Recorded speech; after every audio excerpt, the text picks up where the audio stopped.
दुश्मन धागा प्रेम का मत तोड़ो चटकाए, टूटे से फिर ना जुड़े, जुड़े गांठ पड़ जाए। कहावतें, दोहे कई बार जिंदगी के एक ऐसे सच की तरफ इशारा करते हैं जिन्हें अगर समझो तो जिंदगी जीने का नजरिया मिल जाता है। लेकिन कई बार जानते समझते हुए भी हम उनसे मुंह मोड़ लेते हैं, अनसुना अनदेखा कर देते हैं। ये भूल जाते हैं कि किसी भी रिश्ते की बुनियाद भरोसे पर टिकी होती है। मुंह धो ले बेटा, थका होगा। ज्यादा प्यार दिखाने की कोई जरूरत नहीं।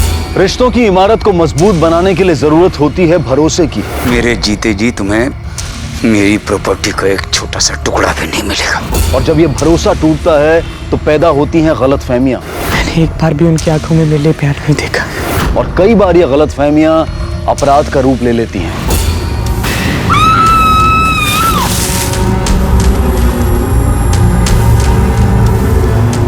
आज का ये उलझा हुआ केस आपको सोचने पर मजबूर कर देगा कि कभी कभी सच्चाइयां कितनी कड़वी होती हैं, कितनी पेचीदगियों की आड़ में छुपी हुई होती हैं कि जब वो सामने आती हैं तो सबके होश उड़ा देती हैं।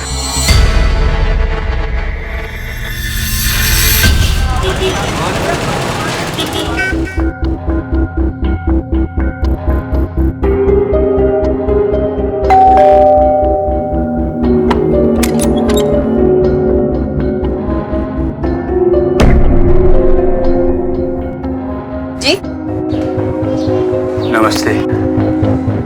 जितेंद्र घर पर है? जी, वो तो ऑफिस निकल गए। कोई बात नहीं,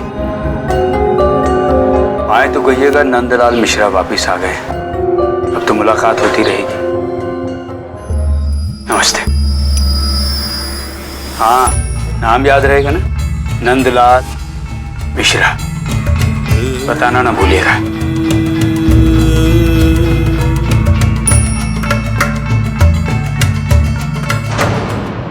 आप जाओ, मम्मी आ रही है अभी। हाँ,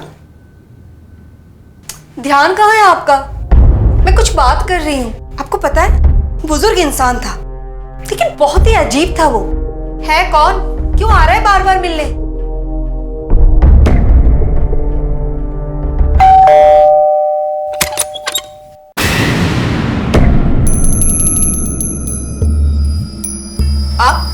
आप फिर से आ गए। देखिए, हमारे पति आपको नहीं जानते और उन्होंने कहा है कि हम आपसे कोई बात ना करें। अगर आप दोबारा आए ना तो हम पुलिस स्टेशन फोन कर देंगे। पुलिस स्टेशन का नंबर है आपके पास या मैं दूं?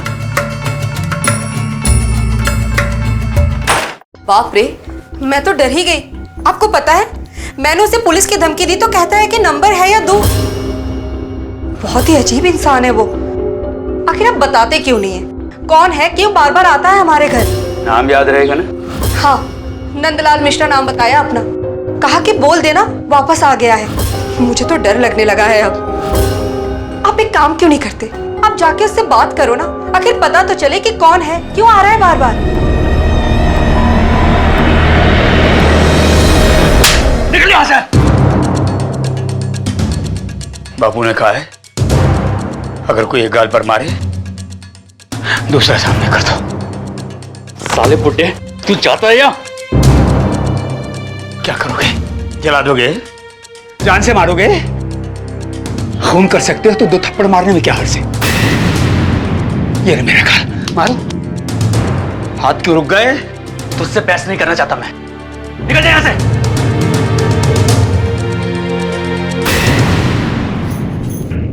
आज आपको सब बताना ही पड़ेगा।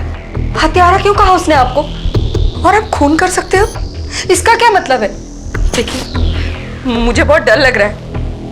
साफ साफ बताइए ना, बात क्या है? आप चुप क्यों हो? बोलो ना।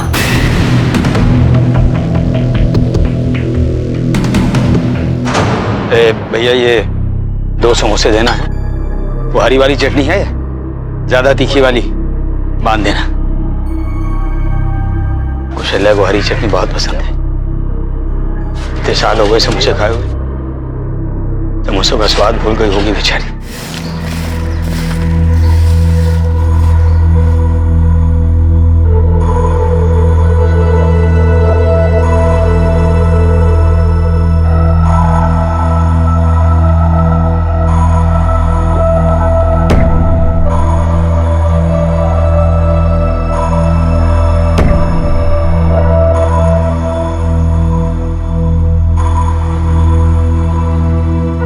नहीं सुधरेगा। नहीं सुधरेगा ना? ढीठ हो गया, ढीठ हो गया। क्या पूछेगा? बोल, पूछेगा? आप कर रहे हो? पूछेगा? हाँ? आप भी ना छोड़ो इसे। जब देखो इस बिट्टू के पीछे पड़े रहते हो। इसे ना बाद में सुधार लेना, पहले जाकर उनको सुधारो। जाइए जाकर देखिए बाहर। पता भी है आपको आज तीसरा दिन है और घर के बाहर पेड़ के नीचे वो तो अपना पूरा बोरिया बिस्तरा लेकर घर बनाकर बैठ गए। लोग कैसी कैसी बातें करें, कुछ पता भी है आपको? पूरे मोहल्ले में हमारी बदनामी करके रख दी है। लोगों की बातें सुन सुन के ना मेरी तो कान पक गए हैं। आपसे कह रही हूँ जाकर जो बात करनी है जाके कीजिए। अब जाइए।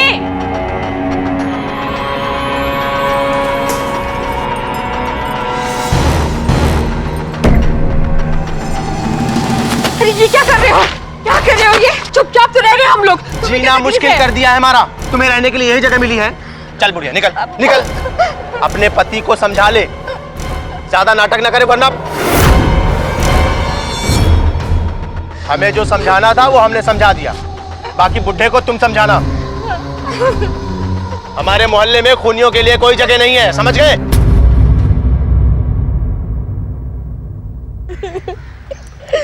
सामान भी फेंक दिया। बस बस। अरे क्यों आंसू बहाती ऐसी नालायक औलाद के ऊपर? चिंता मत कर, मेरे रहते तुझे कोई परेशान नहीं कर सकता। कब तक रहेंगे हम लोग ऐसे? कब तक रहेंगे?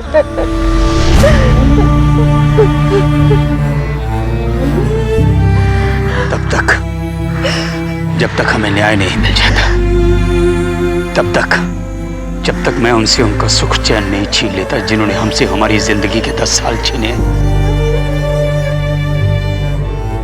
उम्र कैद भुगत चुके हैं उनकी वजह से हम।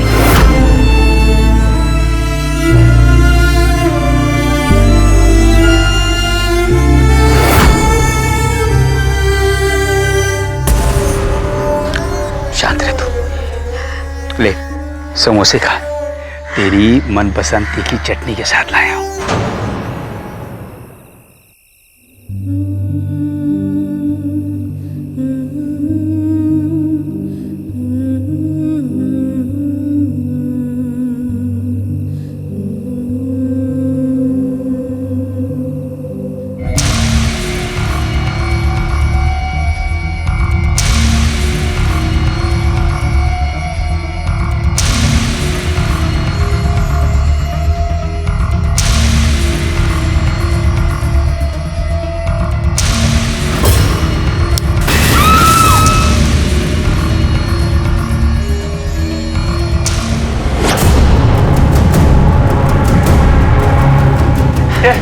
आज से तेरी हड्डी पसली एक कर दूंगा मैं।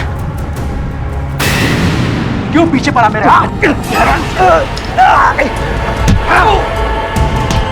जितना मारना मार, मैं फिर भी साबित करके रहूंगा कि असली हत्यारा तू है। तूने खून किया और सजा मिली मेरी बीवी और मुझे। मेरी जिंदगी के 10 साल लायक नहीं रहेगा, कहूंगा पूरी दुनिया। नंदलाल के साथ अतीत में घटी घटनाएं क्यों उसके आज पर हावी हो रही थी? क्यों एक बूढ़ा व्यक्ति नंदलाल मिश्रा जितेंद्र को परेशान कर रहा था, उसे हत्यारा कहकर उसके पीछे पड़ा था? और दूसरी तरफ क्यों एक पिता कमल मिश्रा अपने बच्चे को यातनाएं दे रहा था? आखिर सतह पर बिल्कुल अलग अलग लगती इन कहानियों को किस कड़ी ने जोड़ा था?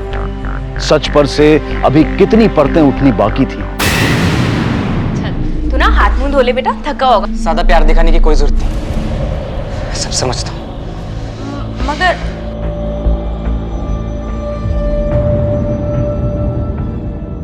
ए रुक, तू तेरे तेवर नहीं बदलेगा? हाँ? घूरता किसे? हाँ? इतनी बार खाता है इसके बाद भी मुझे घूर के देख रहा है। बाप से नजर मिलाएगा? आंख नीचे, आंख नीचे कर, आंख नीचे।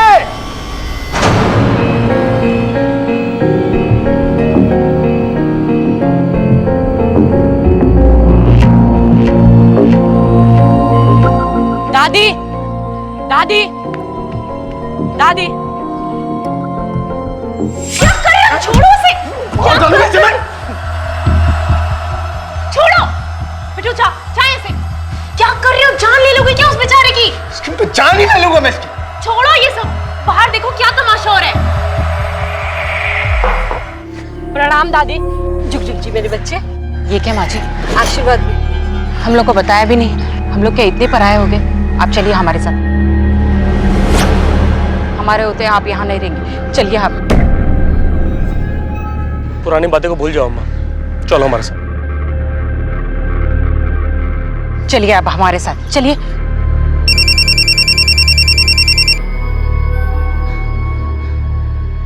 हेलो,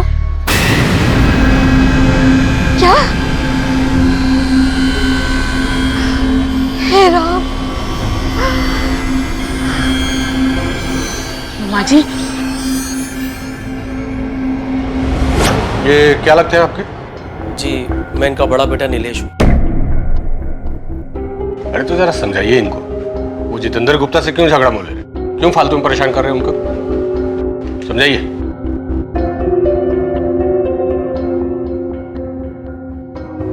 बाबूजी आपकी दवाई। मुझे किसी की हमदर्दी नहीं चाहिए। बाबूजी इसमें हमदर्दी वाली क्या बात है? हम तो आपके अपने हैं ना। कोई अपना नहीं है मेरा। बंद करो ये अपनेपन का नाटक। ना तो तुम मेरी बहू थी और ना ही कभी बन सकती हो। जानता हूं मैं क्यों तरस आ रहा है तुम्हें हम पर। तुम्हारी नजर मेरे उस मकान पर है जो आज भी मेरे नाम है। लेकिन याद रखना, मेरे जीते जी तुम्हें मेरी प्रॉपर्टी का एक छोटा सा टुकड़ा भी नहीं मिलेगा। ये बाप और बेटे का रिश्ता तो उसी दिन खत्म हो गया था जिस दिन तुमने मेरी मर्जी के खिलाफ शादी की थी। अरे बेटा, आओ आओ आओ। वह रुक जाओ नीलेश।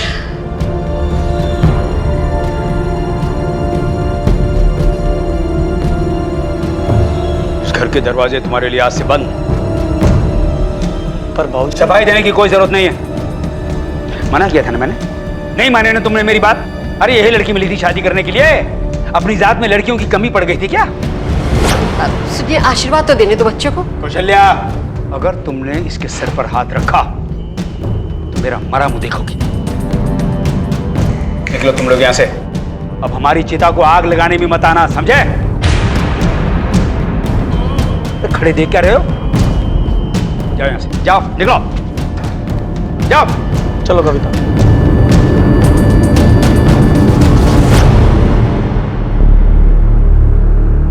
जाओ, निकल जाओ। अरे जाओ, खड़े क्यों? जाओ।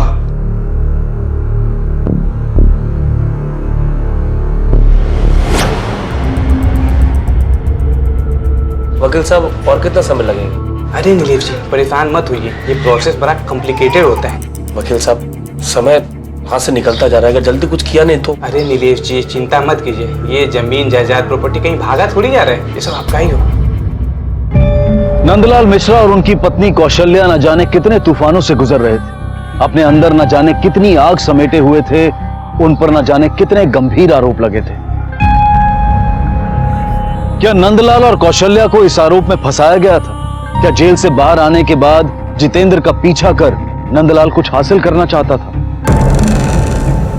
क्या झूठे आरोप और सजा का गुस्सा उसके मन पर था और वो अपनी खोई हुई इज्जत को वापस पाना चाहता था? आखिर क्या है इस कहानी का सच? बैठ।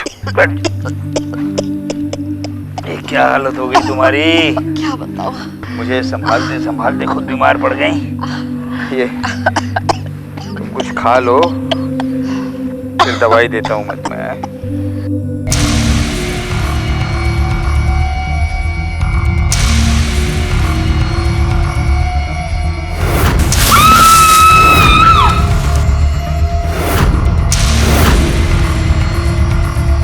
बिट्टू बेटा, आजा आजा आजा बेटा। बेटा, तुझसे एक बात साफ करनी थी। हमने तेरी माँ को नहीं मारा। मुझे उसके बारे में कोई बात नहीं करनी। लोग ही बोलते थे कि मेरी माँ का किसी और के साथ रिश्ता था। क्या ये बात सच है? पर रोज रोज मारते हैं मुझे। एक बार भी उनकी आंखों में मेरे लिए प्यार नहीं देखा।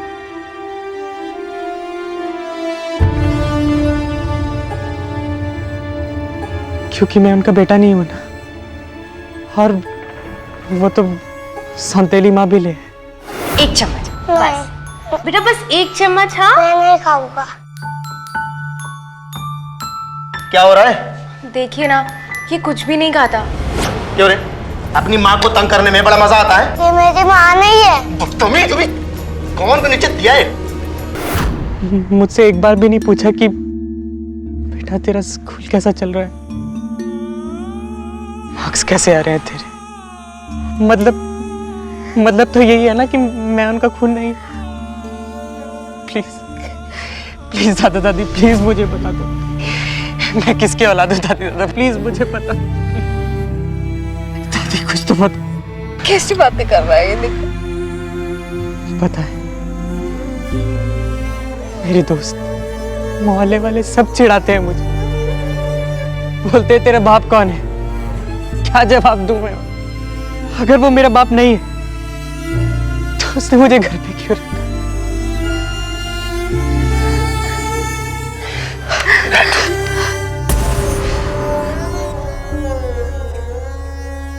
तेरी माँ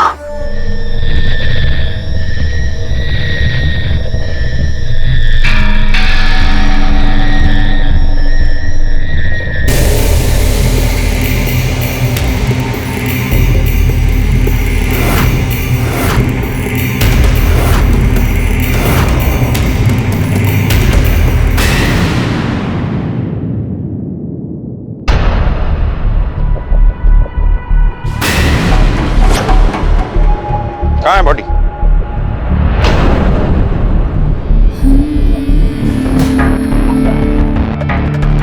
सर, मैं इनको जानता हूं। मैंने ही इनको अस्पताल में भर्ती करवाया था। शुक्ला सर, बॉडी को पोस्टमार्टम के लिए भेजो।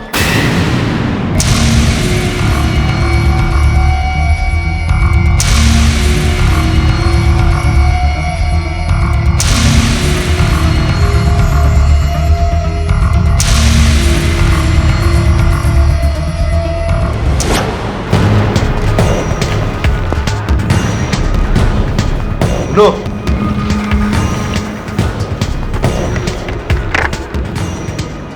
ये बूढ़ा बूढ़ी यहां रहते थे ना, कहां गए?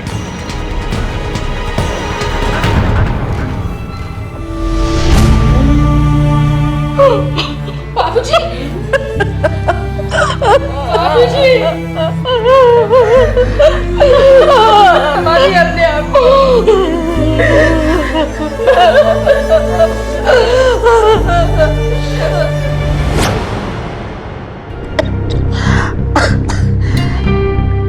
एक हफ्ता पहले ही मेरी तबीयत खराब हो गई। मुझे दमे की बीमारी है।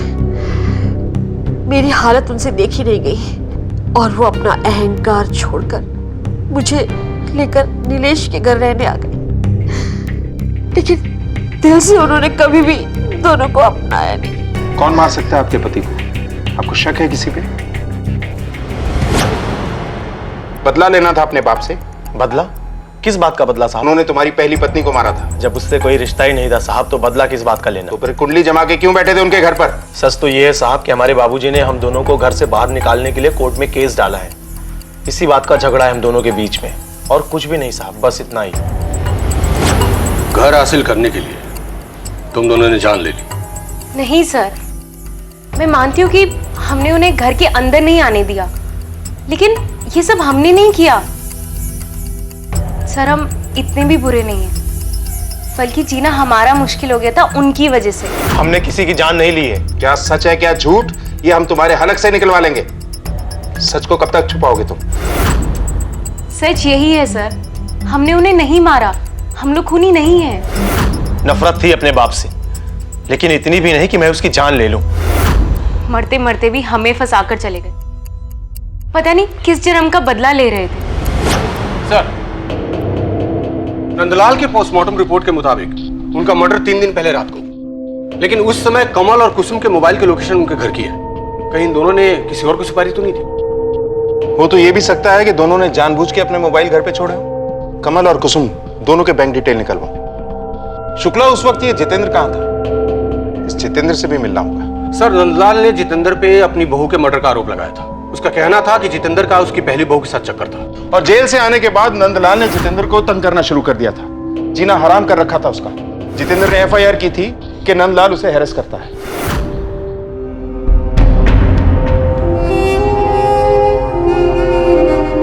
खूनी हत्यारा। भैया चाय देना। ऐसे चाय शुद्धि पापी आदमी है, खूनी हत्यारा। ए रुक, चलो भाई। अरे किसकी हत्या करवाने ले जा रहा है ये? पूछ तो लो इससे। हत्यारा है ये, अपने दोस्त तक को नहीं छोड़ा इसने। चलो भाई, कातिल है तू, कातिल। अरे बेटा, ये बच के खूनी कातिल जा रहा है ये जला के मार डालता है। बचो, कातिल है, कातिल। ये मार देगा किसी को भी पकड़ के। जला के मारता ना तू लोगों को। आज तू जिंदा नहीं बचेगा। हत्यारा। अगर जितेंद्र को कुछ करना ही था तो वो पुलिस में रिपोर्ट क्यों करा था? Right sir. सर, दो लोग और, नीलेश और कविता। कहीं इन दोनों ने तो मर्डर नहीं किया या फिर करवाया। क्यों? सर, बाप ने इतना बेइज्जत करके घर से निकाला, जायदाद से बेदखल कर दिया, फिर भी ये दोनों हस्बैंड वाइफ इतना प्यार जता रहे थे। आजकल के बेटा और बहू इतना करते हैं क्या? शुक्ला, कहीं ये प्रॉपर्टी का एंगल तो नहीं? पता करो। शुक्ला, इस केस में सभी शक के दायरे में। पिछली बार अगर नंदलाल को इंसाफ नहीं मिला तो इस बार हमें उसे इंसाफ दिलाना ही होगा। Right sir. चलो। अब पुलिस को विश्वास होने लगा था कि नंदलाल किसी से कुछ छीनने के लिए नहीं बल्कि न्याय के लिए लड़ रहे थे ताकि उन पर और उनकी पत्नी पर लगे दाग हट सके। लेकिन इंसाफ की नजर में उनकी बहू का केस क्लोज हो चुका था। अब सवाल यह था कि अगर उन्होंने सरिता की हत्या नहीं की थी तो फिर मुजरिम कौन था? और अब नंदलाल मिश्रा की हत्या भी हो चुकी थी तो पुलिस इस सोच में थी कि क्या इन दोनों हत्याओं का जिम्मेदार कोई एक ही इंसान था। लेकिन नंदलाल के खून की वजह क्या थी? क्या जितेंद्र का वाकई इन दोनों केसेस से कुछ लेना देना नहीं था?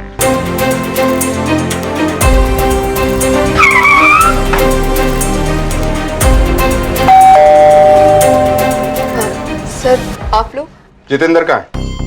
सर, हम भी कल से बहुत परेशान हैं। उनका कोई अता पता नहीं है और तो और उनका फोन भी बंद आ रहा है। हमें तो लग रहा है कहीं उस बुड्ढे ने तो कुछ। आपको उन बुजुर्ग की चिंता करने की जरूरत नहीं है, उनकी हत्या हो चुकी है। चिंता करनी है तो अपने पति की कीजिए जो गायब हैं। वैसे जितेंद्र के बारे में कुछ भी पता चले तो हमें इन्फॉर्म कीजिएगा। जी। शुक्ला सर, इनके घर पे खबरी लगवा। राइट। कहीं जितेंद्र ने ही तो नंदलाल को नहीं मारा। नंदलाल को जितेंद्र के बारे में सब कुछ पता चल गया था और जितेंद्र को अपना फंसना तय लग रहा। एक काम करो, सभी पुलिस चौकियों को अलर्ट करो और जितेंद्र की फोटो भिजवाओ। नीलेश की डिटेल्स भी। जी सर, वो अपने लॉयर से मिल रहा है। पता चला है कि वो प्रॉपर्टी अपने बाप के नाम पर करने की कोशिश कर रहा है। सर, हो सकता है ये कोई साजिश हो। मैंने यादव को बोल दिया नजर रखें। गुड।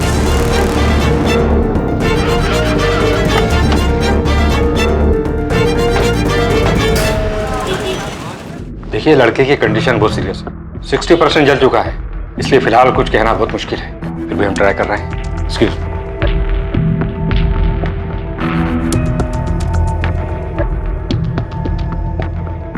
लगता है जलने जलाने का बहुत एक्सपीरियंस है आप लोगों को। आप कहना क्या चाहते हैं? ये हमने खुद को जलाया है? क्या पता, बिट्टू को आधे रास्ते तो पहुंचा ही दिया है। हाँ? 60% जल चुका है वो। लेकिन हमने उसके साथ कुछ भी नहीं किया, उल्टा बिट्टू ने हमें मारना चाहा। बिट्टू ने? क्यों?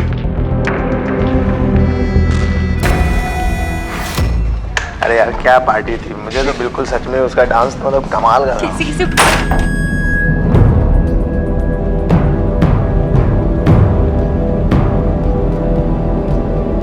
बिट्टू, क्या ये? तू गीला क्यों है? और ये केरोसिन की महक? तुम दोनों मरोगे मेरे साथ यहाँ पर। बिट्टू बेटा, किसी बातें कर रहे हो? और ना ही इस आदमी का।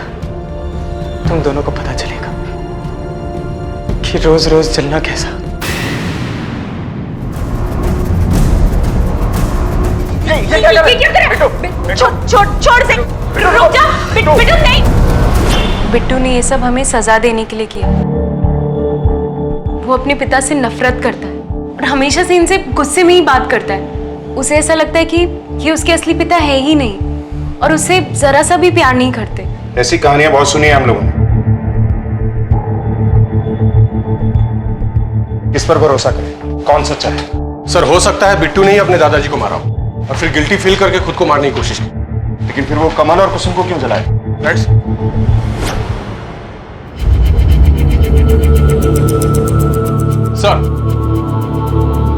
सर ये देखिए, पिछले 3 दिनों से कई घंटों तक बिट्टू और नंदलाल मिश्रा के फोन की लोकेशन सिम रही है।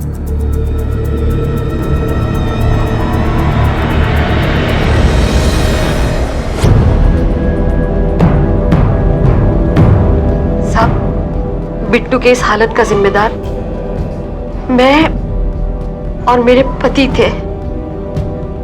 अगर सरिता के मामले में हम चुप रहे होते तो आज मेरी बहू जिंदा होती और बिट्टू भी इस हालत में ना होता। परेशान हो गई हूँ मैं जितेंद्रा, कमल के साथ रह रह के। 6 साल हो गए हैं शादी को, लेकिन उसने कभी भी मुझे अपना नहीं समझा। तुम तो मेरे दोस्त हो ना, बताओ ना मैं क्या करूँ। तुम टेंशन मत लो, सब ठीक हो जाएगा।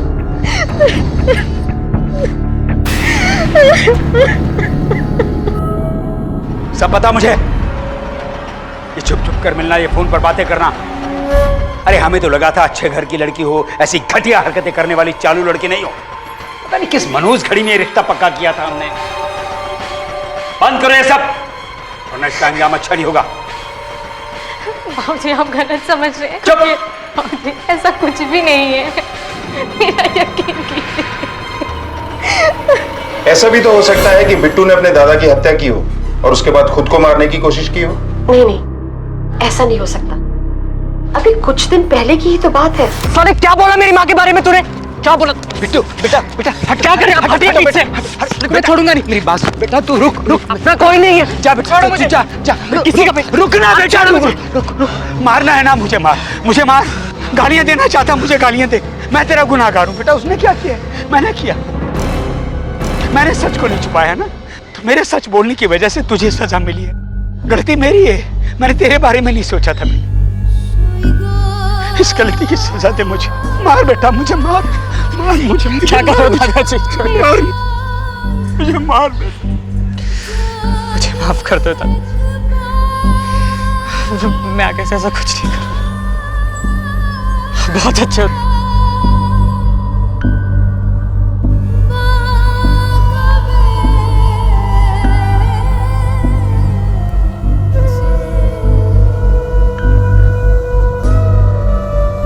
उसके बाद बिट्टू अपने दादू से अक्सर मिलता रहता था।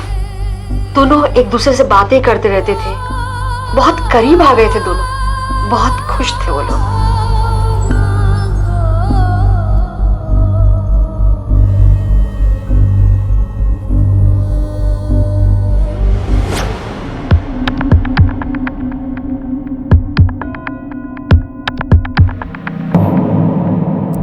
बिट्टू के पास कोई वजह नहीं है कि वो अपने दादाजी की हत्या करे, लेकिन ये एक पहेली है कि उसने अपने साथ साथ कमल और कुसुम को मारने की कोशिश क्यों की।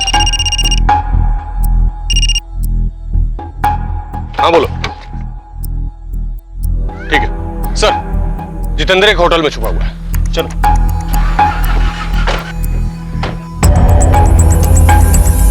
सर जितेंद्र ने अभी तक चेकआउट नहीं किया है, लेकिन कल रात से अपने कमरे में भी नहीं है। हाँ बोल। ठीक है, हम आ रहे हैं। चलो।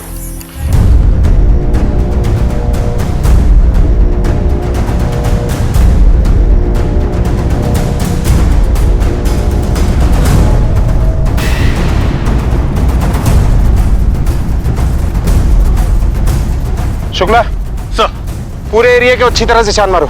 सर।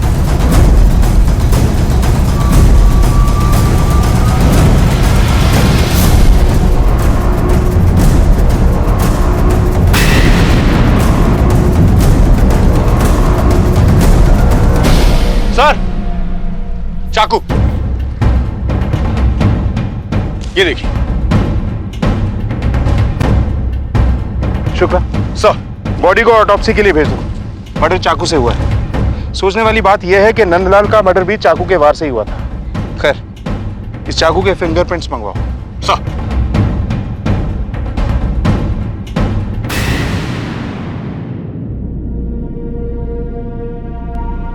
देखिए, आप रोज रोज यहाँ मत आएगी। हमें जैसे ही कुछ पता चलेगा हम आपको इन्फॉर्म करेंगे। साफ दूध की जली, मेरी चिंता मत कीजिए। मैं यहाँ किसी को तंग नहीं करूंगी, लेकिन जब तक मेरे पति को इंसाफ नहीं मिल जाता मैं यहाँ से नहीं हिलूंगी।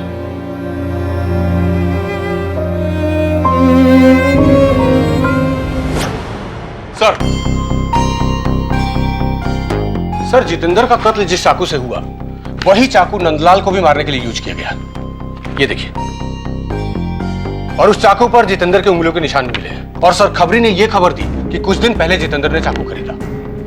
जाहिर है जितेंद्र ने आत्महत्या तो नहीं की होगी, तो किसी और के उंगलियों के निशान मिले? नहीं सर, लगता है सर मुजरिम बहुत शातिर है। या तो उसने ग्लव्स पहने होंगे या फिर निशान मिटा दिए। इसका मतलब यह है कि जितेंद्र ने नंदलाल को मारा है। तो फिर जितेंद्र को किसने मारा? शुक्ला सर, जितेंद्र की पूरी कुंडली निकालो। क्या करता था, कहां उठता बैठता था, कोई क्रिमिनल हिस्ट्री तो नहीं? सब कुछ। सर,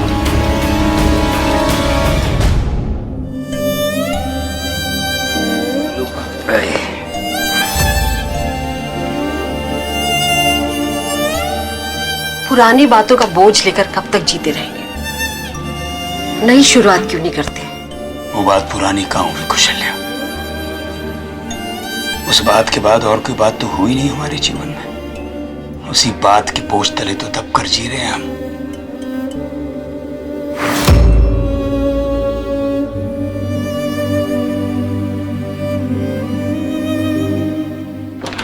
सर, जितेंद्र के बारे में सारी इंफॉर्मेशन मिल गई है। वो एक इंश्योरेंस कंपनी में काम करता था। तो सर, चौंकाने वाली बात यह है कि उसकी सैलरी से कई गुना ज्यादा रकम रेगुलर उसके अकाउंट में जमा होती।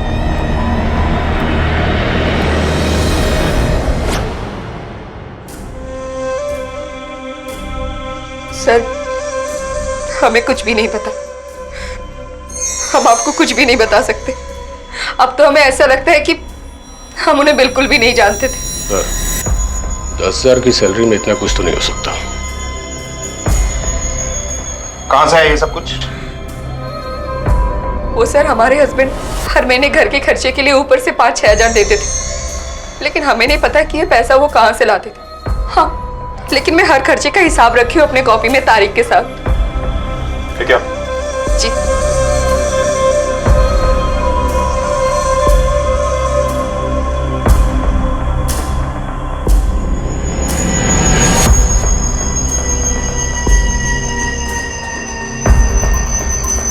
सर, हमारी शादी को 7 साल हो गए।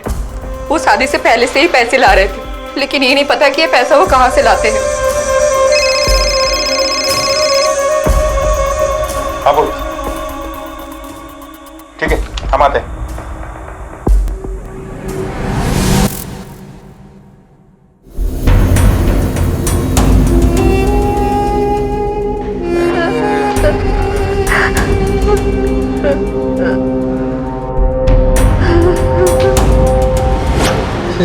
सर, मैं पुरानी एल्बम ढूंढ रहा था अपनी माँ की फोटो के लिए, तो तभी मुझे पापा और सौतेली माँ की कुछ फोटो मिली कॉलेज की। मैं तभी समझ गया था कि एक दूसरे को पहले से जानते। और सर, मैंने इनकी बातें सुन ली थी दादाजी के बारे में कि वो दादाजी को मारने वाले।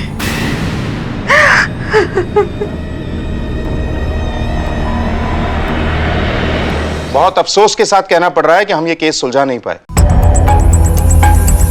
क्योंकि कुसुम जी 10 साल पहले जब ये कहानी शुरू हुई थी तब तो आप पिक्चर में ही नहीं थे, कोई नहीं जानता था आपके बारे में। खैर, आप दोनों को एक खुशी की खबर देता हूं।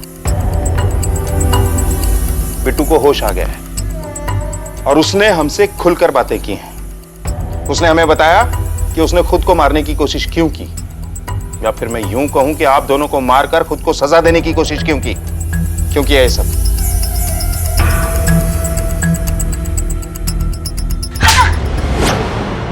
बोलो, और शुरू से।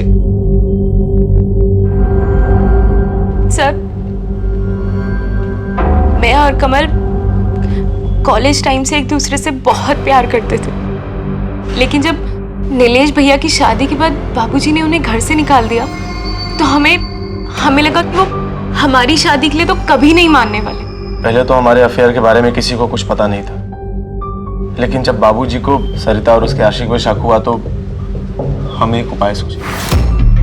एक दिन घर में कोई नहीं था तो मैंने कुसुम को घर पे बुलाया और मैंने चुपचाप से घर में जाकर किचन में गैस पाइप को काट दिया।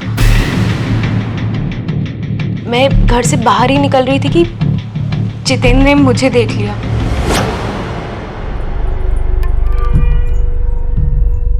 आ गया हमारा राजा बेटा स्कूल से यार। चलो चलो अब बेटा आप बैठो, मैं आपके लिए दूध लेकर आती हूँ। हाँ मम्मी नाश्ता लेके आती है तेरे लिए है ना। एक मिनट में जरा तेरा बैग रख दूँ।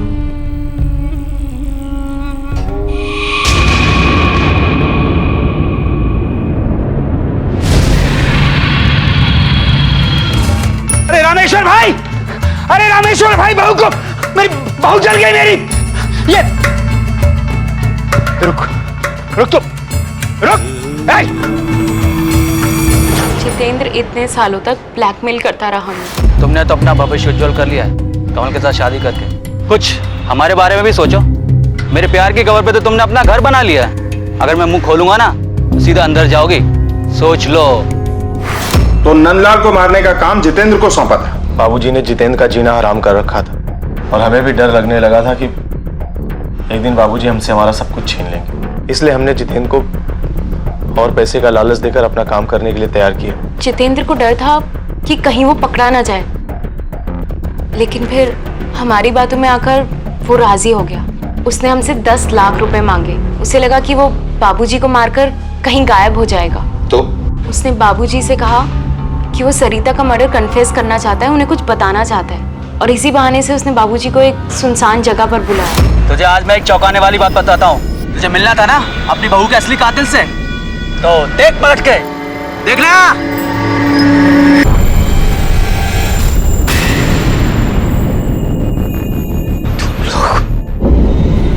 शर्म आती है तुम जैसे लोगों पर। अब जिंदगी भर जेल में पड़े यही सोचते रहना कि क्या मिला ये सब कुछ करके। एक परिवार के निजी रिश्तों की उलझनों का सबसे बुरा असर हुआ बिट्टू पर। अब उसकी दादी ही उसके जख्मों पर मलहम लगा रही है। आखिर क्या हासिल हुआ इस जुर्म से? लेकिन रिश्तों का हासिल है क्या?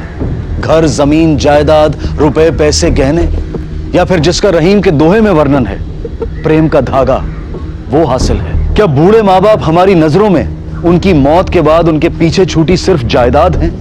और अगर यही उनकी कीमत है तो फिर क्यों माँ बाप अपने बच्चों के लिए रुपया, पैसा, जमीन, जायदाद जमा करते हैं? ये हम सबको अपने आप से पूछने की जरूरत है। एक आखिरी बात, जो मान्य है उसे मिटाकर एक बार हर रिश्ते, हर संस्कार, हर मूल्य को अगर हम नए सिरे से देखें तो शायद कोई और ही सच दिखाई देगा। शायद ये समझ में आएगा कि हर रिश्ते की एक उम्र होती है, और अगर कोई रिश्ता उम्र भर के लिए बोझ, जिम्मेदारी या जरूरत बन जाए तो उस रिश्ते की बुनियाद प्यार नहीं है।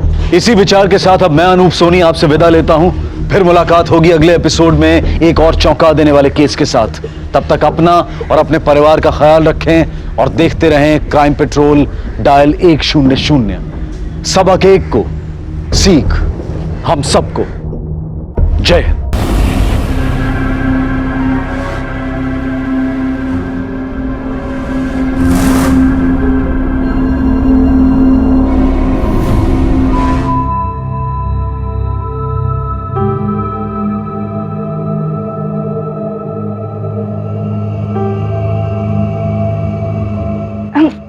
रेडी हो गए?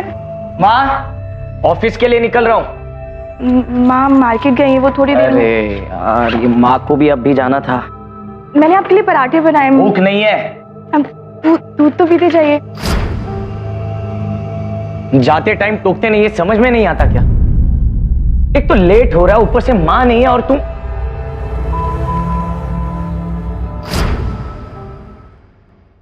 सुनिए तो। बाय।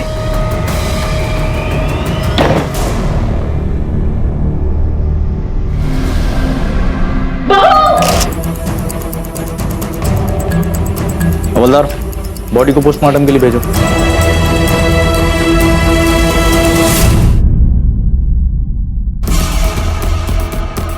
सीमेंद छट्टे मिले हैं। जांच रिपोर्ट से पता लग रहा है उदय पति नहीं है, लेकिन घाव बताते हैं कि विक्टिम के साथ जबरदस्ती की गई थी। सर, हमने पड़ोसियों इस तरह से पूछताछ की है, उससे पता चला है कि धर्म अपनी शादी से खुश नहीं था। सर, शादी अरेंज थी, वो किसी वेबसाइट पे मिले थे, शादीवाला.com। और सर, मैंने ऑफिस कलीग से बात की है, उससे पता चला है कि धर्म की एक गर्लफ्रेंड भी थी। और फिंगरप्रिंट्स? सर, किसी अजनबी के फिंगरप्रिंट तो मिले नहीं है, और सर किसी को आते जाते देखा नहीं गया। ठीक है, ले आओ उसे। जी सर। तुम्हें शादी नहीं करनी थी क्या? तुम्हारी गर्लफ्रेंड थी ना? हाँ थी। तुम्हारी शादी जबरदस्ती हुई थी? हाँ, वो छुटकारा पाना था तो बीबी को मार दिया। हाँ नहीं सर, क्या बकवास कर रहे हैं सर आप? आवाज नीचे, ऊंची आवाज से तो बेगुनाह साबित नहीं हो सकता। शादी दो लोगों का मिलन, जिसे हमारी संस्कृति में धर्म, दौलत, शारीरिक सुख और अंततः मोक्ष का मुख्य जरिया माना जाता है। बदकिस्मती से स्वीटी के लिए शादी उसकी मौत का जरिया बनी। पूछताछ और छानबीन के बाद पता चला कि स्वीटी का कातिल कोई और नहीं बल्कि उसका पति धर्म है। उसे इस खून के लिए सजा हुई और इस केस की फाइल बंद कर दी गई। लेकिन कोई नहीं जानता था कि इस केस की फाइल फिर से खुलने वाली थी। इस केस को दफन जरूर कर दिया गया था, लेकिन इसकी सांसें अब भी चल रही थी।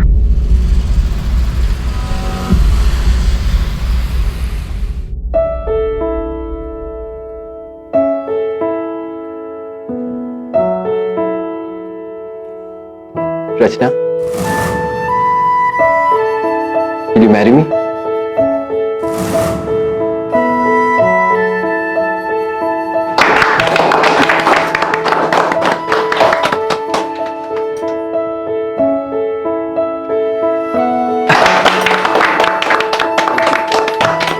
थैंक यू चाचा।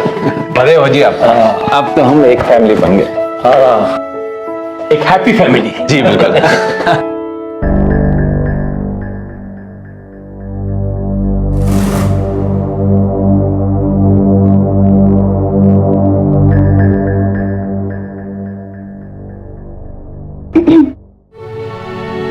अरे रचना, क्या हुआ? आप ठीक तो हैं ना? मेरा मतलब, आप इस शादी से खुश तो हैं? अरे ऑफ कोर्स, मैं क्यों ना खुश होऊंगा। मेरा मतलब रचना, मेरे बेटे की खुशी से बढ़कर मेरे लिए और कुछ नहीं है। अगर वो इस शादी से इतना खुश है तो मैं भला क्यों खुश नहीं होऊंगा। Thank you so much uncle.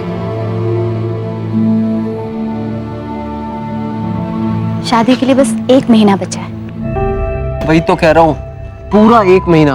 Oh mister Romeo, तुम भी ना बहुत अजीब बातें करते हो। क्या अजीब बात करता हूँ?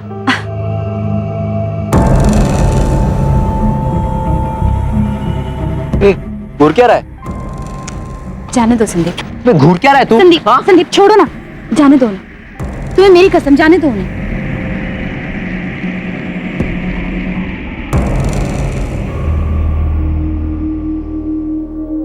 I love you। संदीप, मुझे कोई फर्क नहीं पड़ता कि लोग मेरे बारे में क्या कहते हैं। फर्क पड़ता है तो इस बात से कि तुम मुझसे कितना प्यार करते हो।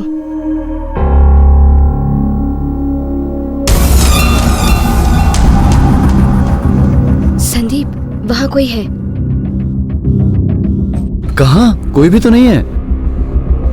क्या हुआ? नहीं संदीप, आज की बात नहीं है, बल्कि आजकल मुझे हर रोज लगता है कि कोई तो है जो हम पर नजर रखे हुए है।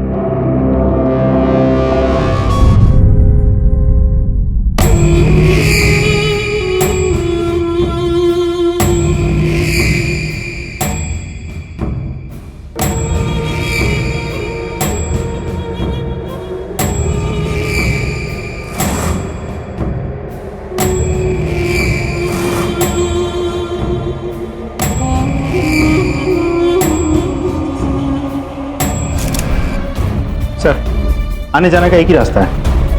सर, मैं जब आया तो दरवाजा खुला हुआ था, चाबी लगाने की भी जरूरत नहीं पड़ी। अनुज होटल के सारे स्टाफ की इन्फॉर्मेशन जुटाओ, खास करके उनकी जो इस फ्लोर पे काम करते हैं। विक्टिम की फैमिली से बात हुई? हो जाएगी सर। फ्लोर का सीसीटीवी फुटेज बुक। भैया, कोई भी साड़ी पसंद नहीं आ रही, पिछली बार आप कितनी अच्छी साड़ी लेके आए थे, इस बार क्या हो गया? हाँ, आपको क्या हो गया? कितना टेंशन ले रहे हो? मेरी शादी कल थोड़ी ना है, फिक्र मत करो।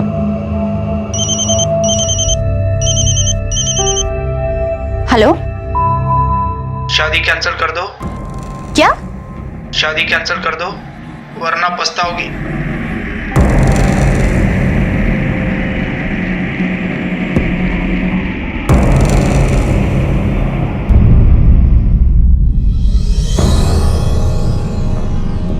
पापा आउट ऑफ स्टेशन गए हैं और मम्मा टेंशन में बैठी हैं, इसलिए मैंने उन्हें नहीं बताया। सही किया बेटा।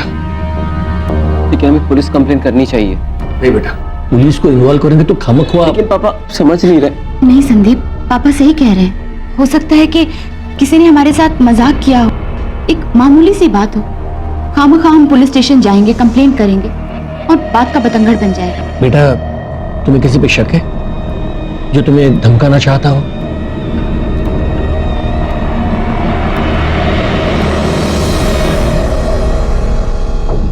सर, इतने बेरहम मर्डर के पीछे क्या मोटिव हो सकता है? फिर बहुत ही सफाई से कॉन्डोम यूज करके रेप किया गया ताकि सीमेंट के ट्रेसेस ना मिले, इसलिए पति के अलावा हमें किसी के सीमेंट नहीं मिले। अनुजी, जो 7 वार हुए ना, ये अंधाधुंध नहीं हुए। मर्डर जानता था कि सबसे ज्यादा खून कहां से बहेगा। ये एक सोची समझी मोडस ऑपरेंडी है। सर, इतनी कम रोशनी में कैसे कुछ दिखेगा? 1:10। ये वही वेटर है ना? सर, लगता तो ऐसा ही कुछ है। ये कौन? सर, तो पुलिस यूनिफॉर्म में कोई लग रहा है। लग तो यूनिफॉर्म जैसा ही रहा। दोनों की फैमिली से बात करो, शायद केस इंस्पेक्टर से कुछ पता चले। Okay sir.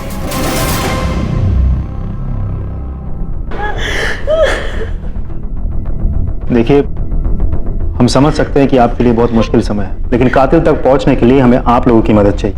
इसलिए अच्छे से सोचिए और बताइए, उनके साथ किसी की कोई दुश्मनी थी? कोई पुराना दोस्त, कोई रिश्तेदार, कोई नाराज प्रेमी जो शादी से नाखुश हो? किसी से कोई दुश्मनी वगैरह ऐसा कुछ भी नहीं था सर। दोनों बहुत खुश थे।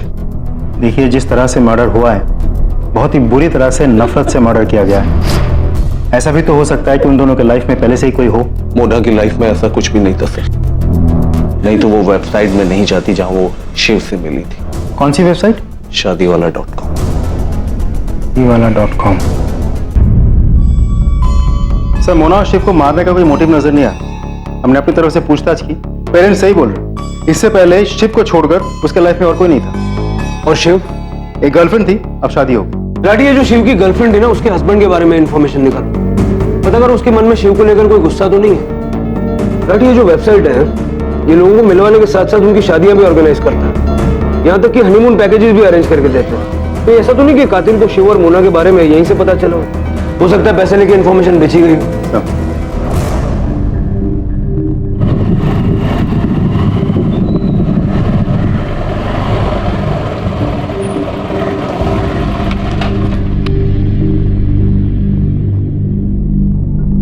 क्या हुआ? क्यों ओके रचू? संदीप, किसी ने ये भेजा है।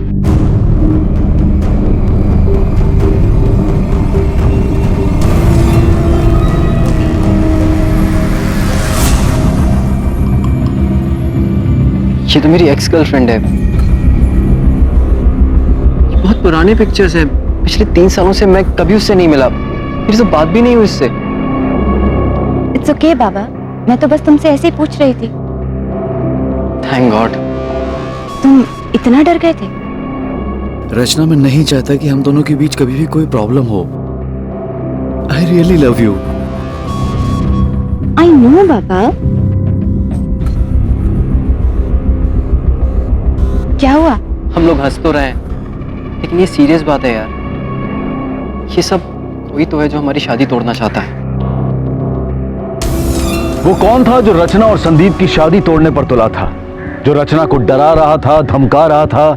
और क्यों? रचना और संदीप इस बात को एक छोटा वाकया समझकर पुलिस के पास नहीं गए, और यही उनकी भूल थी, क्योंकि जल्द ही ये धमकियां हमलों में तब्दील हो गई। रचना को अकेला पाकर उस पर जानलेवा हमले होने लगे। मामले की गंभीरता समझ में आते ही रचना और संदीप ने पुलिस का दरवाजा खटखटाया। सर, और इस सब के बाद कल रात रचना पर हमला हुआ। गाड़ी के नीचे आते आते बची है। तुम्हें पक्का यकीन है कि गाड़ी तुम्हारी तरफ ही आ रही थी? अच्छा, तुम्हारी जो ये एक्स गर्लफ्रेंड थी, रिश्ता तोड़ते वक्त कोई झगड़ा, मनमुटाव, कोई रंजिश? नो सर, ऐसा कुछ भी नहीं था। हम दोनों ने मिलकर फैसला किया था, पर मुझे नहीं लगता वो इन सब में इन्वॉल्व होगी। वो हम चेक कर लेंगे। अच्छा एक बात बताओ, जिस लड़के ने तुम्हें ये घाव दिया है, कहीं ये वही लड़का तो नहीं है जो धमका रहा है? रिलैक्स, ऐसे केसेस हमने पहले भी देखे। एसिड अटैक है इसीलिए पूछ रहा हूँ। कोई पुराना प्रेमी जो नाराज हो? Quite possible. उसका नाम विनोद है। पिछले 4 साल से मुझे बहुत परेशान कर रहा था। अरे समझ में नहीं आता तुम्हें? प्यार करता हूँ तुमसे रचना, शादी करना चाहता हूँ तुम्हारे साथ। देखो मैं तुम्हें ठीक से जानती भी नहीं। माना कि हम दोनों एक ही ऑफिस में काम करते, लेकिन इसका मतलब ये नहीं। रचना, रोज पूरा दिन ऑफिस में तुम्हारे बारे में सोचता रहता हूँ मैं। अरे बस तुम्हें देखता रहता हूँ। तुम भी मुझसे प्यार करना सीख जाओगे रचना। विनोद, ये क्या कर रहे हो तुम? रचना, तुझे छोड़ूंगा नहीं। अगर तू मेरी नहीं हो सकती तो किसी की भी नहीं।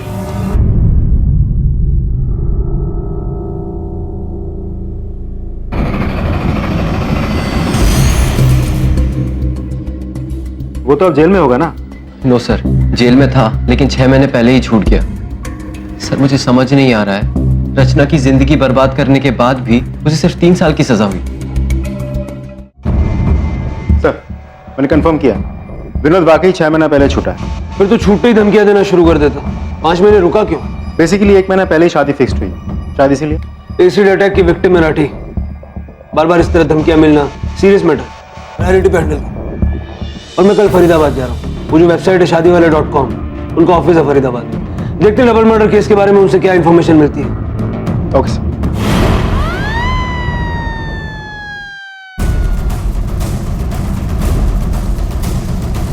सर हम लोगों को मिलवाने से शादी अरेंज करने तक, हनीमून को भेजने तक सारी सर्विसेज देते हैं। काफी नर्वस लग रहे हैं आप। नहीं मतलब हाँ, बहुत मेहनत से ये कंपनी खड़ी की है ना सर।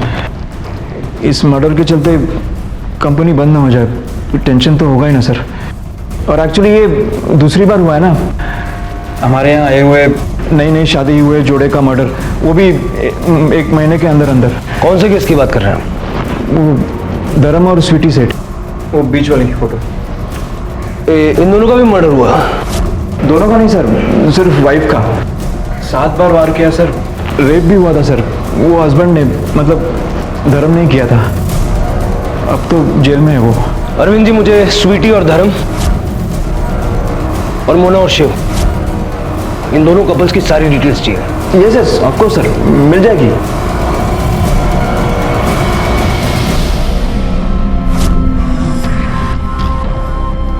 हमने अपनी तरफ से पूरी तहकीकात की, लेकिन घूम फिर कर बार बार सब कुछ स्वीटी के हस्बैंड धर्म की ओर इशारा कर रहा था। अभी कस्टडी में है और अदालत में उसका केस चल रहा है। बात कर सकता हूँ उससे? जी सर मैंने कुछ नहीं किया सर। मैं क्यों कबूल करूं जब मैंने कुछ किया ही नहीं है? फिर से बताओ, उस दिन हुआ क्या था? सर उस दिन मैं ऑफिस के लिए निकल गया। सुनिए तो। बाय।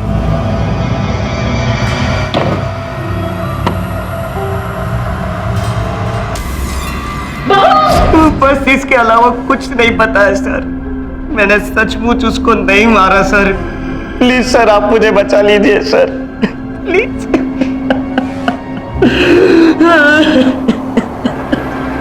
सर अब जाऊं मैं?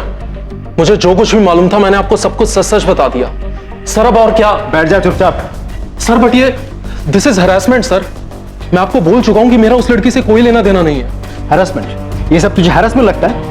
अब तक तो हमने तुझे छुआ भी नहीं। एक मासूम लड़की के चेहरे पर तेजाब फेंक, उसकी पूरी जिंदगी बर्बाद करके यहाँ बैठ के हैरेसमेंट की बात करता है तू? खुद तो जेल से छूट गया, लेकिन उसके चेहरे पर जो घाव दिया है ना तू, वो जिंदगी भर रह जाएगा। उससे दूर रहना। ये तो हैरेसमेंट क्या चीज होती है, हम दिखाएंगे तुझे। निकल। और सुन, जब भी जरूरत पड़ेगी हम पुलिस स्टेशन बुलाएंगे, चुपचाप यहाँ आ जाना। आउट। कुमार, इसके फोन रिकॉर्ड्स निकलवाओ। फोन कंपनी से कांटेक्ट करो, फोन को ट्रायंगुलेट करवा के इसके लोकेशन की रिपोर्ट भी निकलवाओ। अनु, सब्सटेंशियल एविडेंसेस तो नहीं मिले, लेकिन कुछ चीजें क्लियर है। किलर ने पूरी प्लानिंग की थी और बहुत बेरहमी से कत्ल की। गुस्सा यहाँ पर बहुत बड़ा मोटिव। तो चाकू से वार किया गया। 7 बार हुए, औरत का रेप भी हुआ। और रेप भी बिना किसी हाथापाई के हुआ। बिल्कुल सर। रेप करने से पहले क्लोरोफॉर्म का इस्तेमाल किया गया। अब यहाँ एक सवाल उठता है, अगर हस्बैंड धर्म को खून करना ही था तो क्लोरोफॉर्म के जरिए बेहोश करने की क्या जरूरत? एग्जैक्टली यही पॉइंट चंडीगढ़ पुलिस ने मिस किया। सर एक और बात अजीब, स्वीटी के पड़ोसियों ने एक पुलिस वाले को देखा था, अजनबी को नहीं। और हमने उस सीसीटीवी फुटेज में भी उस आदमी को पुलिस की यूनिफॉर्म में देखा। कहीं ऐसा तो नहीं कि ये जो किलर है ये पुलिस की यूनिफॉर्म में वारदातों को अंजाम देता है? पुलिस क्या हुआ सर? और इस दोनों केसेस में कपल्स की मुलाकात उस वेबसाइट के जरिए हुई। अनुज हमें इससे ज्यादा इंफॉर्मेशन छुटानी होगी। उस विनोद का क्या हुआ? उसे थाने बुलाकर धमका है। अब एटलीस्ट उसे ये पता है कि हमारी नजर उस पर है। उसके फोन रिकॉर्ड्स, स्ट्रैंगुलेशन रिकॉर्ड्स सब मंगवाए। रिकॉर्ड्स आते ही जांच शुरू कर। Okay sir. पुलिस को स्वीटी मर्डर केस की तहकीकात में कई कमियां नजर आईं। केस को फिर से सक्रिय कर जांच को दोबारा शुरू किया गया। स्वीटी के पति धर्म के बेगुनाह साबित होने की अब भी संभावना थी। इस बीच इन सभी वारदातों को जोड़ती उसे एक वेबसाइट के इर्द गिर्द भी जांच जारी थी और तभी अचानक एक ऐसी घटना घटी जिसने इस केस के रुख को पूरी तरह से बदल दिया। सर ये सारे नाम और नंबर्स इसी वेबसाइट के थ्रू मिला है हमें। हेलो, हाँ चलिए जल्दी मुझे नाम, नंबर, एड्रेस दीजिए। सर एक कपल इसी वेबसाइट के through religious trip package book करके वृंदावन गए। अब तक तो पहुंच भी चुके होंगे। वृंदावन?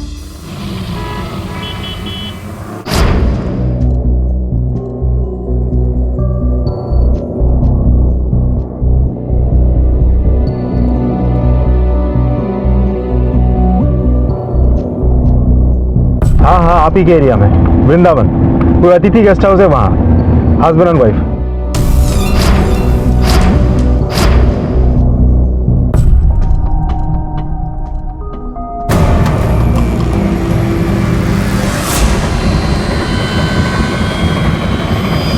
मिस्टर और मिसेस सुमित सिंह जी।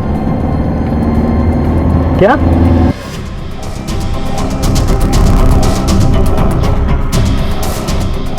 फिर से 7 बार।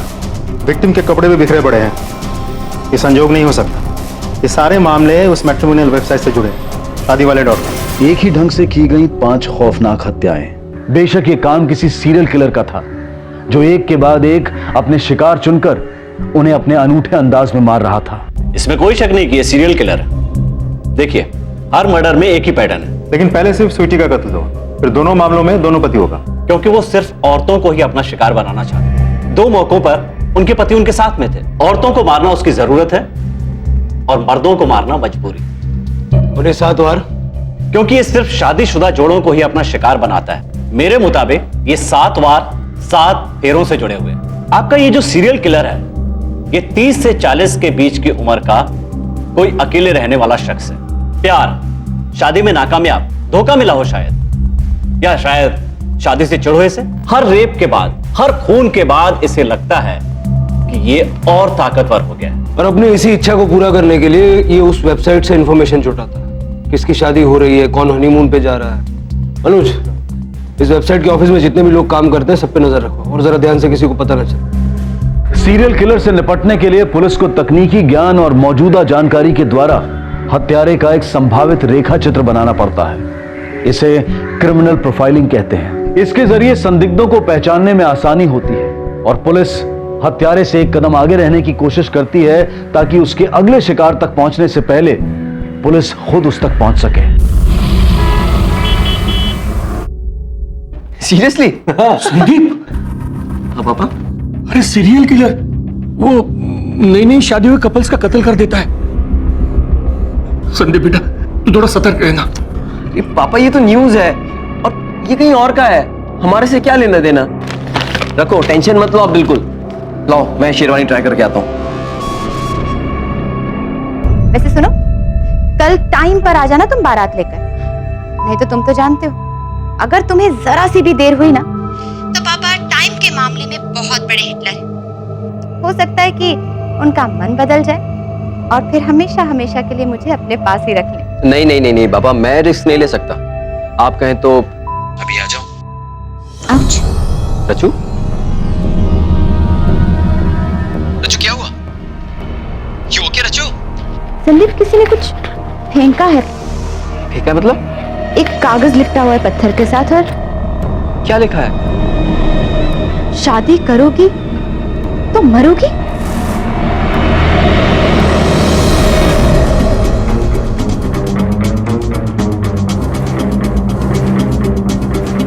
डरो मत रचना, विनोद के सारे रिकॉर्ड्स हैं हमारे पास। सर कुछ भी करके इसे पकड़िए प्लीज। आप चिंता मत कीजिए, अब तक वो अरेस्ट भी हो चुका होगा। कुछ भी हो हमें तुरंत फोन कीजिएगा, अभी हमें निकलना होगा। चलो।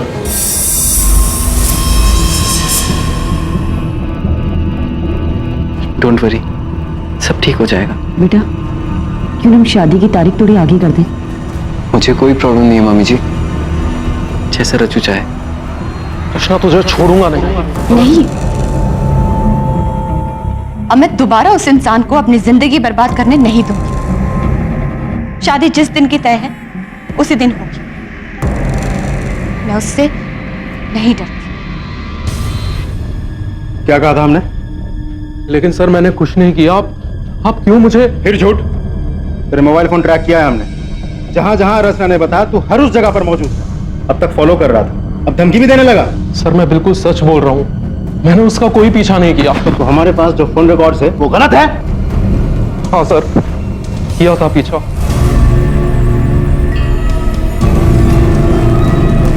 मैंने उसका पीछा किया था और उसे कभी धमकाया नहीं सर। उसे घर पे पत्थर नहीं फेंका था? कल रात की बात कर रहा हूं मैं। सर पत्थर? सर मैं तो उसके घर के आसपास भी नहीं था, मैं बिल्कुल सच बोल रहा हूँ। उस दिन जब आपने मुझे पुलिस स्टेशन बुलाया था, उसके बाद से तो मैंने उसका पीछा तक करना छोड़ दिया था। सर मैं दोबारा जेल नहीं जाना चाहता। सर शादीवाले.com वेबसाइट में काम करने वाले एम्प्लॉय लिस्ट, नाम, नंबर, एड्रेस। सर ओनर है अरविंद। इसे खुद के 3 बार डिवोर्स हो चुके हैं, 4थी बार शादी की है इसने। और दूसरा है ये जय, आईटी टीम का लीडर है। हर एप्लीकेंट के पर्सनल इंफॉर्मेशन तक पहुंचने का क्लियरेंस है इसके पास। और किलर का जो प्रोफाइल हमने बनवाया उससे ये काफी मेल खाता है। सर तीसरा है रजत, इसने 3 बार विक्टिम को मैसेजेस भेजे थे, तीनों ने रिजेक्ट किया और उन्हीं तीनों का मर्डर हुआ है। खैर तीनों से बात करके देखते हैं क्या निकलता है। हाँ मतलब 3 डिवोर्स हो चुके हैं मेरे, लेकिन इन सब का इन केसेस से क्या लेना देना है ना सर। और हाँ वो वृंदावन वाला मर्डर, उसके बारे में इंफॉर्मेशन मैंने ही दी थी ना आपको कि वो लोग वहाँ हैं, तो मैं क्यों उनका। तुम्हारे वेबसाइट पे एक मेंबर है ना अजद सरफ, कई बार लड़कियों से रिजेक्ट हो चुका है। मालूम नहीं सर, हमारे तो इतने मेंबर हैं। हाँ लेकिन तुम एक लिस्ट तो बना के दे सकते हो ना, जिन जिन लड़कियों ने रिजेक्ट किया है, नाम, नंबर, कॉन्टैक्ट डिटेल्स वगैरह। हाँ सर दे सकता हूँ। ऐसे तो कई लोग होंगे ना जो अकेले होंगे, फ्रस्ट्रेटेड होंगे, चाहते होंगे उनकी लाइफ में भी कोई हो। तुम्हारी लाइफ में कौन? सर अभी तो कोई नहीं। अकेले रहते हो? अच्छा लगता है अकेले रहना? क्या कर सकते हैं सर, नो ऑप्शंस। ये देखो सर मैं समझा नहीं, ये तीनों लड़कियां कौन है सर? नहीं पहचाना? इधर देखो, ये सारे मैसेजेस शादीवाले.com में तुमने ही भेजा था ना? ओह हाँ सर, उस वेबसाइट पे थी ये तीनों, लेकिन मुझे कैसे याद रहेगा सर, मैंने तो एक मैसेज भेजकर छोड़ दिया था। छोड़ दिया? हाँ। हमें तो लगा कि उन्होंने तुम्हें रिजेक्ट कर दिया। हाँ तो तुम्हें बहुत गुस्सा आया होगा, जैसे कि अभी आ रहा है। और इसी गुस्से के चलते तुमने उन्हें मार दिया। उन्हें मारने का सबसे बड़ा मोटिव तो तुम्हारे पास है। रिजेक्ट करने के बाद भी तुमने उसे इतने सारे मैसेज भेजे कि आखिरकार उन्हें तुम्हें ब्लॉक करना पड़ा। सर गुस्सा आया था, लेकिन अब तो इनकी शक्लें और इनके नाम तक याद नहीं मुझे। और सर उसी वेबसाइट के जरिए मुझे आरती मिली, मेरी लाइफ अब बदल चुकी है सर, सब कुछ बहुत अच्छा चल रहा है। ये देखिए सर आरती। कब है शादी? सर डेट फिक्स नहीं हुई है अभी, लेकिन बहुत जल्दी होने वाली है सर।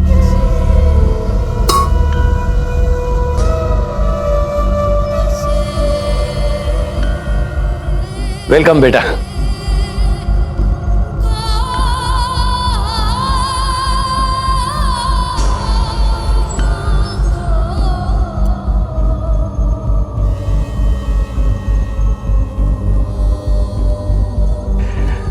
खूब लंबी जिंदगी और खुशियां मिले तुम दोनों को।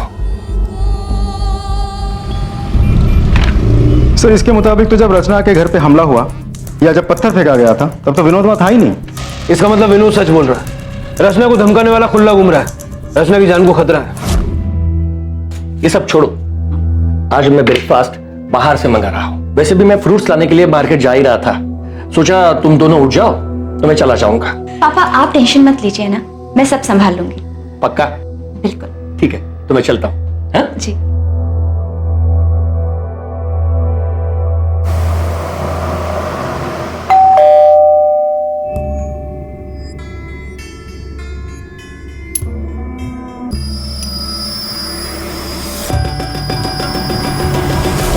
ओ मिसेस अरोरा,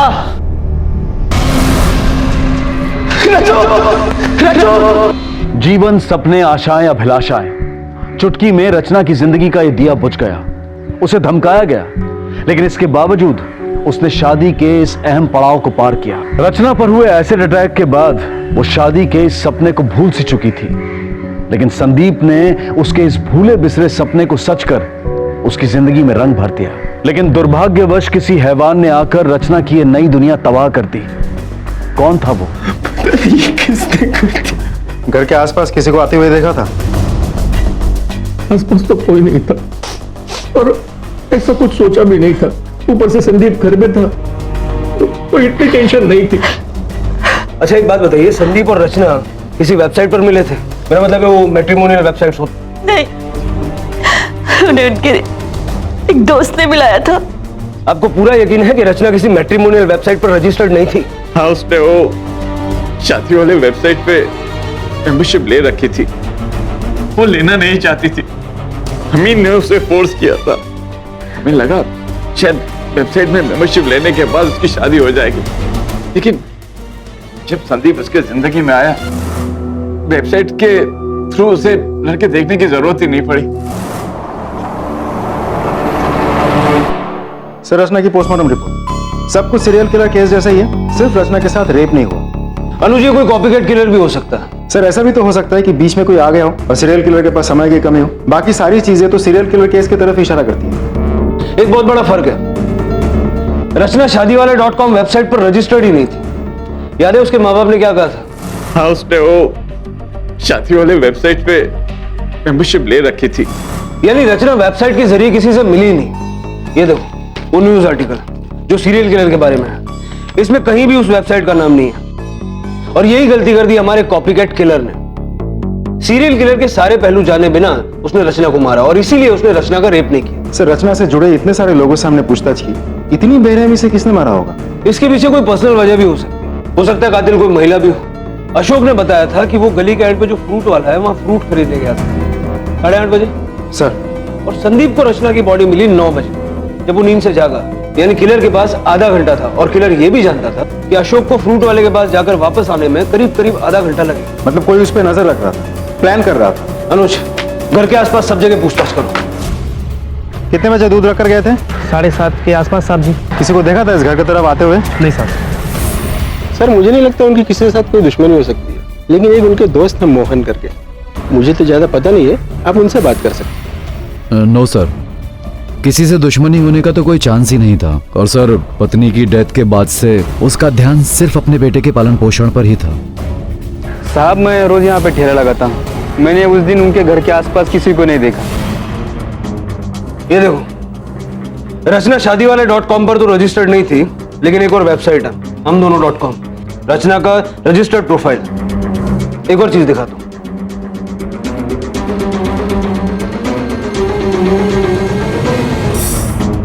ये देखो, रचना शादीवाले.com पर तो रजिस्टर्ड नहीं थी, लेकिन एक और वेबसाइट है हमदोनों.com, रचना का रजिस्टर्ड प्रोफाइल।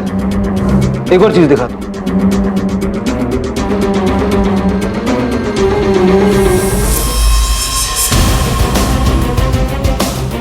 सर, कुछ पता चला मर्डर के बारे में? क्या वो वाकई में सीरियल किलर ने किया है?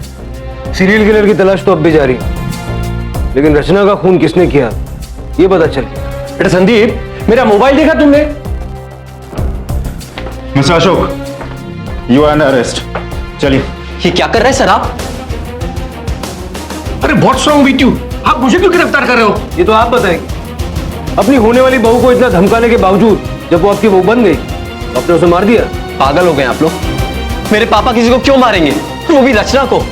ये जानते थे कि मैं रचना से कितना प्यार करता था। तुम ये नहीं जानते कि ये रचना से कितना प्यार करते थे? क्या? शादी करना चाहते थे उससे। ये भी उसी वेबसाइट पर रजिस्टर्ड है जिस पर रचना थी, हमदोनों.com। संदीप के बड़े होने के बाद ये जो मैट्रिमोनियल साइट्स होते हैं ना, उस पर एनरोल करवाया था। कौन सा वेबसाइट? यही कोई हमदोनों.com। और हमने ये भी पता किया कि उस दिन सुबह ये फ्रूट लेने भी नहीं गए। साहब उस दिन आंसू साहब मेरे ठेले पे नहीं आए थे। पापा ये सब रचना से मैं मिला पहले। सच को तो आप रियलिटी में ज्यादा सुंदर लगती है। Thank you. थोड़ी हिचकिचाहट के बाद हम दोस्त बन गए। मैंने सोचा अब अगला स्टेप तो शादी है, लेकिन अचानक रचना ने मुझसे मिलना ही छोड़ दिया। अगली बार जब मैं रचना से मिला, अरे तू, पापा मैंने आपसे कहा था ना उस स्पेशल लड़की से मिलवाऊंगा जिसे मैं शादी करना चाहता हूँ। टन टन टन।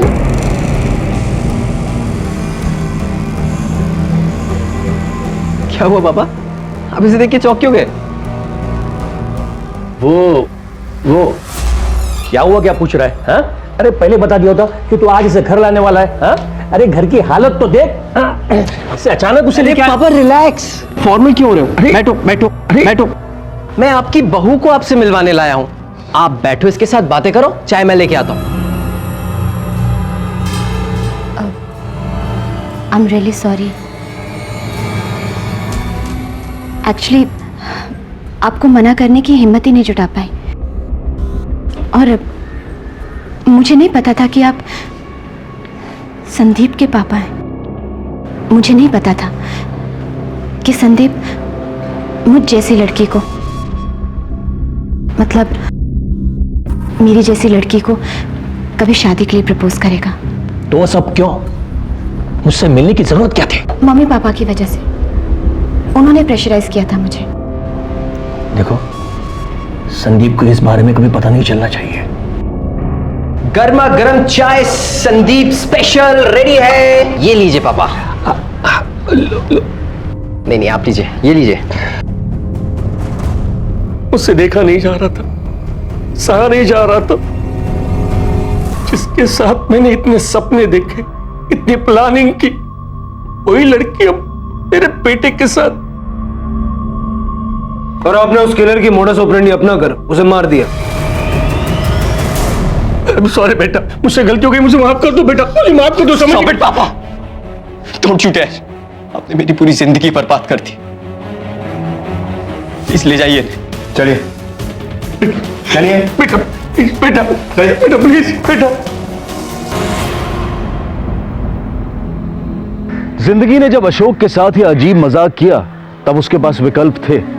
सच्चाई का रास्ता अपनाकर अपने बेटे को रचना और अपने बारे में सब कुछ बता देना, या फिर अहंकार में रहते हुए इस बात को छिपाकर तिरस्कार की आग में चलना। लेकिन अशोक ने अपने अहंकार का रास्ता चुना और नतीजा हमारे सामने है। पुलिस ने इस केस को होशियारी से सुलझाया, लेकिन वो सीरियल किलर अब भी आजाद घूम रहा था और कई जानें दांव पर लगी हुई थी। अच्छा, आपके स्केड्यूल के हिसाब से नेक्स्ट किसकी शादी है?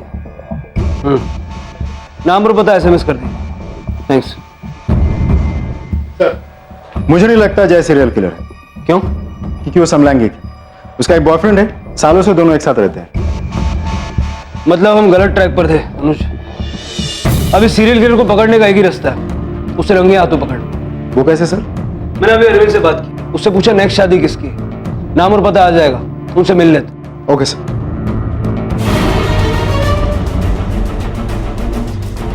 देखिए आप लोग घबराइए मत, हमें उसकी पहचान का अंदाजा है और चप्पे चप्पे पर हमारी निगरानी, हम उसे पकड़ लेंगे। Sir, suspect is on the move. उसे स्पॉट कर लिया है। रटी, दबोच लो उसे एंड बी केयरफुल, उसके पास वो चाकू है। Yes sir. पुलिस की यूनिफॉर्म पहन के मर्डर करता है। क्या सोचा तूने? यूनिफॉर्म पहनने से ना ही कोई सवाल करेगा ना ही कोई शक। बेटा तूने दिमाग तो बहुत चलाया, बट गलत जगह। तुझ पे शक तो हमको पहले से ही था, लेकिन जब ये पता चला ना कि आरती की शादी तय होने वाली है, वो भी किसी और से, तब हमारा शक यकीन में बदल गया। हाँ, मारा मैंने। क्या समझती थी अपने आप को? साली मुझे रिजेक्ट करती है 2 टके की। सबकी सब वैसी ही होती है इंस्पेक्टर साहब। मतलब ही कोई शक्ल पे मरती है तो कोई पैसों पे। देखा ना मैंने कैसे 7 फेरे लिए ना सबने। 7 बार काटा। 1 2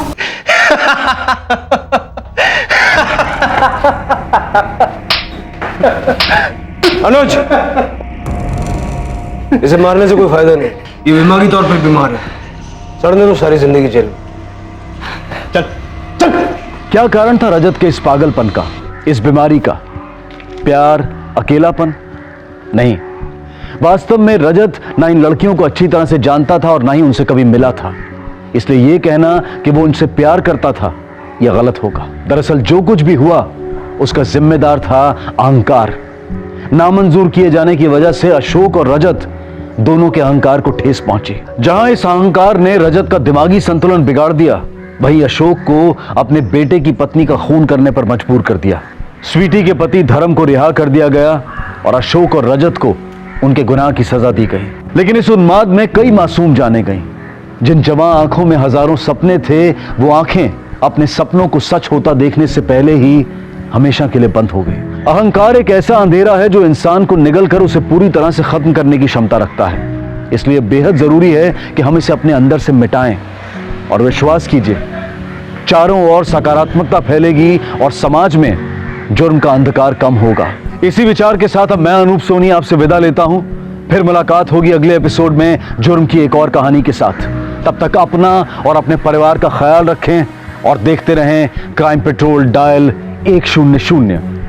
सबक एक को सीख हम सबको। जय हिंद। इस तरह के और भी एपिसोड देखने के लिए हमारे चैनल को सब्सक्राइब करें और बेल आइकन दबाना ना भूलें।